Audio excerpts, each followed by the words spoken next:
வணக்கம் நண்பர்களே, இது உங்கள் ரெஸ்லிங் கிங் தமிழ். நான் உங்கள் ரகுமான். சம்மர்ஸ்லாம் டே 1 மேட்ச் கார்டை பற்றியும் யாரெல்லாம் வெற்றி பெறதுக்கு வாய்ப்பு இருக்குது அப்படிங்கிறத பற்றியும் ஒரு வீடியோ நம்ம போட்டுட்டோம். அதே மாதிரி டே 2 என்ன நடக்குது, டே 2 டோட்டலி பார்த்திங்கன்னா 6 மேட்சை கன்ஃபார்ம் பண்ணியிருக்கிறாங்க. ஸோ டே 2 என்ன நடக்குது அப்படிங்கிறத பற்றி தான் இன்றைக்கி வீடியோ பார்க்க போகிறோம். சம்மர்ஸ்லாம் டே 1 பார்த்திங்கன்னா ஞாயிற்றுக்கிழமை காலைல 3 மணிக்கு டெலிகாஸ்ட் ஆகுதுன்னு சொல்லியிருந்தேன். ஆக்சுவலி மெயின் ஷோ அப்படிங்கிறது 4 மணி தான். 3 மணிக்கே நீங்கள் சம்மர்ஸ்லாம் பார்க்கணுன்னா பார்க்கலாம். ப்ரீ ஷோ நடக்கும், ஒரு சில எக்ஸைட்மெண்ட்டான விஷயம்லாம் நடக்கும்னு சொல்லியிருக்கிறாங்க. ஸோ அதே மாதிரி 4ஆம் தேதியும் காலையில் 3:30 மணிக்கு தான் பார்த்தீங்கன்னா டெலிகாஸ்ட் பண்ண போகிறாங்க. நீங்கள் 4 மணிக்கே பார்க்கலாம். 4 மணினா மெயின் ஷோ போடுவாங்க, அதுக்கு முன்னாடி கிக் ஆஃப். ஓகேங்களா? சரி, மறக்காமல் ஃபஸ்ட் டைம் சேனல் வந்து சப்ஸ்கிரைப் பண்ணிக்கோங்க. இப்போ மேட்ச் கடை பற்றி பார்க்கலாம். First women's heavy weight championship match இது திங்கக்கிழமை நடக்குதுங்க. ஸோ இதில் Rhea Ripley versus Iyo Sky versus நியோமிக்கான வேர்ல்டு ஹெவி சாம்பியன்ஷிப். இதில் வெற்றி பெறவங்க பார்த்தீங்கன்னா கிளாஸ் இன் பாரிஸில் பார்த்தீங்கன்னா ஸ்டெஃபனி வால்கருக்கு அகேன்ஸ்டாக டைட்டிலாக டிஃபெண்ட் பண்ணணும். ஸோ இது ஒரு பெரிய எக்ஸைட்மெண்ட்டாக இருக்குது.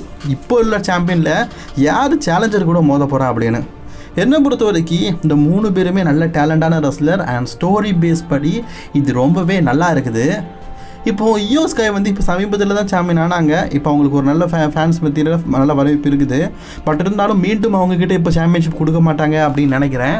அதே நேரத்தில் நியோமி இப்போ தான் அவங்க மணி த பேங்கை கேஷிங் பண்ணி சாம்பியனாக இருக்கிறாங்க. எனக்கு ஒரு 50-50 சான்ஸ் நியோமி மேலே ஒரு மதிப்பு இருக்குது. அதாவது நியோமி இப்போ தான் மணி த பேங்கை கஷ்டப்பட்டு கேஷிங் பண்ணி எவல்யூஷன் பேப்பரில் தான் சாம்பியனாக இருக்கிறாங்க. கிட்டத்தட்ட ஒரு 20 நாள் கூட நியோமியுடைய டைட்டில் ரேஜின் நீடிக்கலை. 20 நாள் தான் இருக்கும் அவங்க ஹியூமன்ஸ் ஹெவி சாம்பியன்ஷிப்பை வின் பண்ணி.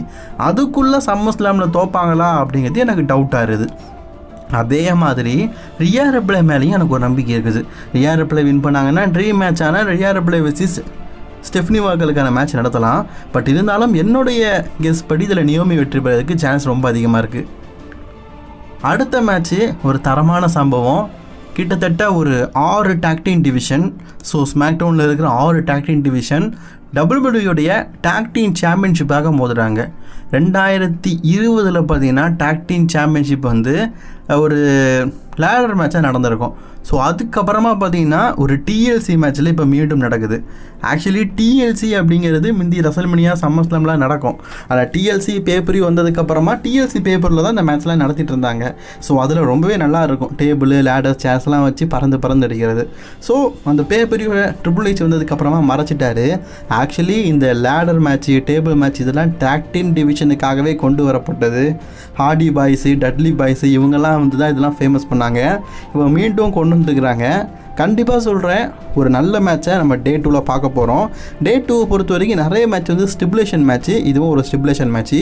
என்ன ஸ்டிபுலேஷன் மேட்ச்னா டிஎல்சி மேட்ச். டேபிளையும் யூஸ் பண்ணிக்கலாம், லேடரில் தான் கண்டிப்பாக சாம்பியன்ஷிப் எடுத்தாகணும், அண்ட் சேரையும் யூஸ் பண்ணிக்கலாம். ஸோ இதில் 6 டாக் டீம் டிவிஷன் இருக்கிறாங்க. ஸோ பஞ்சமே இல்லை, பங்கமாக இருக்க போகுது. ஆக்சுவலி என்னை பொறுத்த வரைக்கும் இதில் யார் வெற்றி பெற வாய்ப்பு இருக்குதுன்னு கேட்டிங்கன்னா நான் 2 டீமாக சொல்லுவேன். மேக்ஸிமம் இந்த டீமில் பங்கேற்கிறதில்ல பல பேர் டாக் டீம் சாம்பியன்ஷிப்பை வின் பண்ணிட்டாங்க.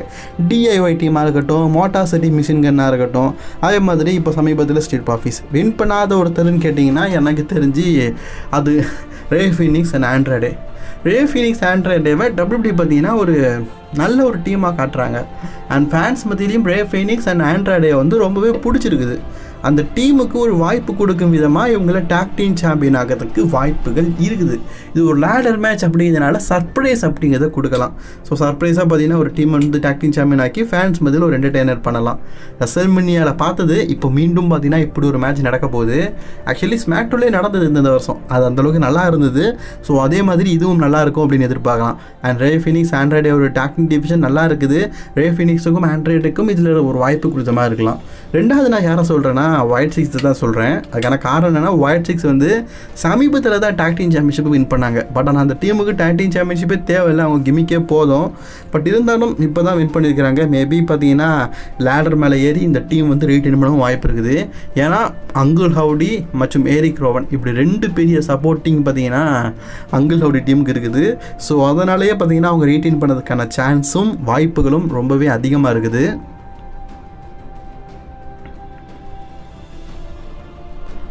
அடுத்த மேட்ச் இதுவும் ஒரு stipulation match, steel gauge match. சிக்கோவா versus ஃபேச்சு. Actually இந்த ஸ்டோரி ரொம்ப பெருசு. இது எப்படிப்பட்ட ஸ்டோரி அப்படிங்கிறது உங்களுக்கு தனியாக சொன்னாலே புரியும். இது ஒரு ஸ்டீல் கேஜ் மேட்ச். வெற்றி பெறணும்னா கூண்டை விட்டு வெளியே வந்தாலும் வின் பண்ணிக்கலாம், உள்ள பின்ஃபால் பண்ணி வின் பண்ணிக்கலாம். இதுக்கு முன்னாடி இந்த நைட் ஆஃப் சாம்பியனில் நடக்கும்போது கோல்மால் பண்ணிட்டாரு ஜாக்கப் ஃபாட்டு, சாரி சோலோ சிக்காவா. அதில் டாலா டாங்கெல்லாம் வந்து ஹெல்ப் பண்ணும் விதமாக அதில் கடைசியில் அவர் வின் பண்ண மாதிரி காட்டினாங்க. அப்படி யாருமே வரக்கூடாது அப்படிங்கிறதுக்காக தான் இந்த தடவை ஸ்டீல் கேஜ் மேட்ச். என்னை பொறுத்த வரைக்கும் இது ஒரு ஸ்டீல் கேஜ் மேட்சாக இருந்தாலும் இந்த டீம் மெம்பர்ஸோடைய இன்வால்மெண்ட் ரொம்ப அதிகமாக இருக்கலாம். இந்த ஜாக்கப் ஃபாட்டுக்கும் சோலோ சிக்காவுக்குமான அந்த ஸ்டோரி இப்போவே முடிக்க மாட்டாங்க அப்படின்னு எனக்கு தோணுது. மேபி எனக்கு தெரிஞ்சு டாலா டாங்காவோட இன்வால்மெண்ட் மீண்டும் இருக்கிறதுக்கு வாய்ப்புகள் அதிகமாகவே இருக்குது. அதே நேரத்தில் சோலோ சிக்காவை பார்த்திங்கன்னா இந்த மேட்ச்சில் தோக்கிறதுக்கும் வாய்ப்பு இருக்குது. ஏன் கேட்டிங்கன்னா இப்போ ஜாக்கப் ஃபாட்டு வின் பண்ணிட்டாருன்னா சோலோ சிக்காவை கூட இருக்க ஃபியூட் முடிஞ்சிடும். அப்கேன் அவர் தோத்துட்டாருன்னா மீண்டும் சோலோ சிக்காவை கூட தனக்குன்னு ஒரு டீமை புரட்டிட்டு சோலோ சிக்காவுக்கு கூட மோதுறதுக்கு வாய்ப்புகள் அதிகமாக இருக்குது. நான் ஜாக்கப் ஃபாட்டு தோக்கிறதுக்கு வாய்ப்பு ஏன் அதிகமாக இருக்குது அப்படின்னு கேட்டேன்னா, மேபி இந்த மேட்ச்சில் இன்னொரு பிளட் லைன் மெம்பர் வந்து அதன் மூலியமாக இந்த மேட்ச்சில் சோலோ சிக்காவை வின் பண்ணதுக்கும் வாய்ப்பு இருக்குது. அதன் மூலியமாக ஜேக்கப் ஃபாட்டு தோக்கிறதுக்கும் வாய்ப்புகள் அதிகமாக இருக்குது. அது யாருன்னு கேட்டிங்கன்னா டாமா டாங்காக்கு இன்ஜுரியெலாம் க்யூர் ஆயிடுச்சு. அவரோட ரிட்டனுக்காக தான் WWE வந்து பிளான் போட்டு வச்சுருக்கிறாங்க. அவர் வந்து சிக்காவா டீம் கூட போகிறாரா இல்லாட்டா ஃபேட்டு டீம் கூட போகிறாரா அப்படிங்கிறதா ஒரு மிகப்பெரிய கேள்விக்குறி. எனக்கு தெரிஞ்சு டாமா டாங்கோட ரிட்டன் அப்படிங்கிறது ஒரு மிகப்பெரிய விஷயமா இருக்க போது. இது ஸ்டீல் கேஜ் மேட்சாக இருந்தாலும் எப்படி வேணாலும் நினச்சா உள்ளே போகலாம். அதன் மூலியமாக சோலோ சிக்காவை காப்பாற்றலாம். சோலோ சிக்காவை பொறுத்த வரைக்கும் தான் சேஃபாக இருக்கணும், தான் வந்து ஒரு மேட்ச்சில் வின் பண்ணணும் அப்படிங்கிறதுக்காக எப்படிப்பட்ட எல்லைக்கும் போய் கடைசியில் வின் பண்ணுற மாதிரி தான் காட்டுறாங்க. அவரும் இப்போ சமீபத்தில் தான் யுனைடெட் சாம்பியன்ஷிப்பை வின் பண்ணார். ஆக்சுவலி சம்மர் ஸ்லாமில் டைட்டிலுக்காக மோதுற பல பேர் வந்து சமீபத்தில் டைட்டில் வின் பண்ணுவாங்க தான். அதில் சிக்காவும் ஒருத்தர். வின் பண்ணுறாரா தோக்காரா வெயிட் பண்ணி பார்ப்போமே. அடுத்த மேட்ச் இது ஒரு நான் ஸ்டிபுலேஷன் மேட்சுங்க. இது மட்டும்தான் நான் ஸ்டிபுலேஷன் மேட்ச் நினைக்கிறேன். AJ Styles versus Dominik Mysterio for the intercontinental championship match. இந்த மேட்ச் மேலே ஃபேன்ஸ் மத்தியில் ஒரு பெரிய எதிர்பார்ப்பு இருக்குது.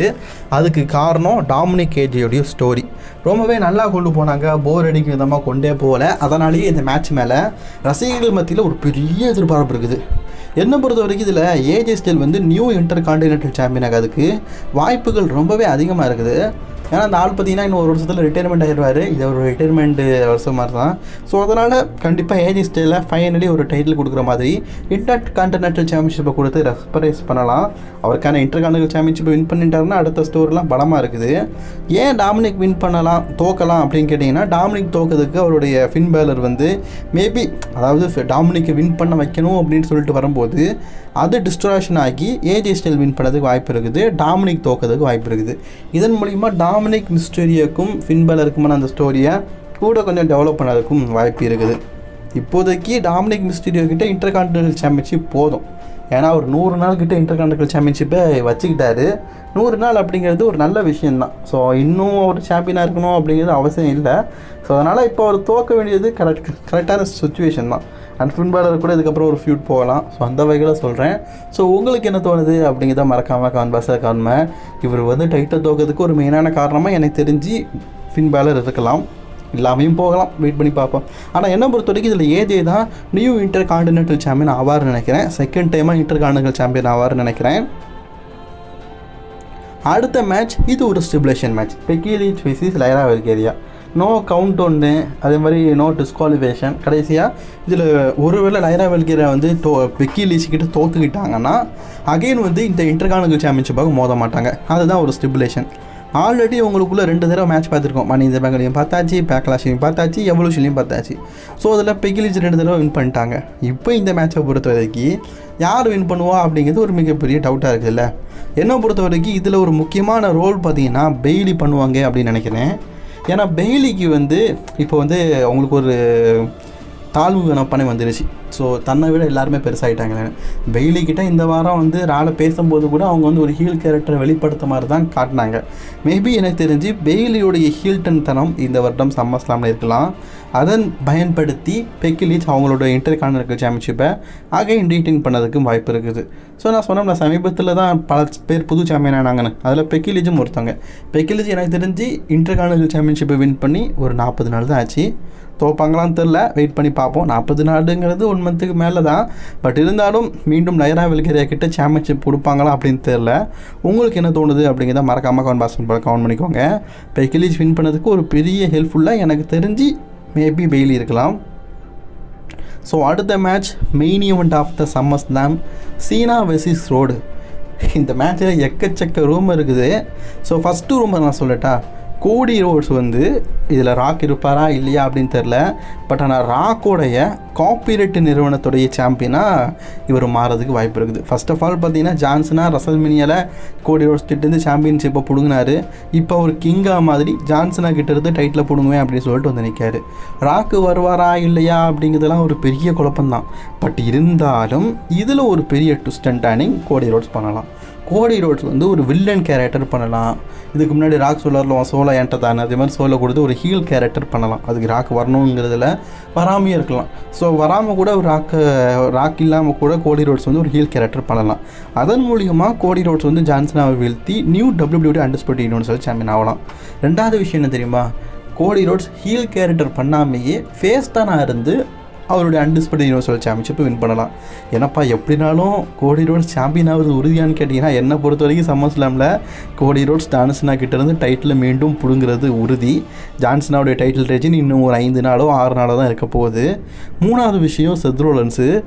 மேபி செத் ரோலன்ஸ் வந்து இந்த மேட்ச்சில் வந்து கிளியராக இருக்கார் அப்படின்னா, கோடி ரோட்ஸ் வந்து இதுக்கப்புறமும் ஃபேஸாக இருப்பார் அப்படின்னா, செத் ரோலன்ஸ் வந்து தன்னுடைய மணி இந்த பேங்கை கேஷிங் செய்து அதன் மூலியமாக அவர் வந்து அன்டிஸ்பியூட்டட் யூனிவர்சல் சாம்பியன் ஆகிறதுக்கு வாய்ப்பு இருக்குது. ஸோ டே 1ல் சொன்ன சிஎம் பாங்கு அதுலேயும் கேஷிங் பண்ண வாய்ப்பு இருக்குது. டே 2லேயும் கேஷிங் செய்ய வாய்ப்பு இருக்குது. அதுக்கு செத் ரோலன்ஸோடைய இன்ஜுரி அப்படிங்கிறது கிளியராக இருக்கணும்.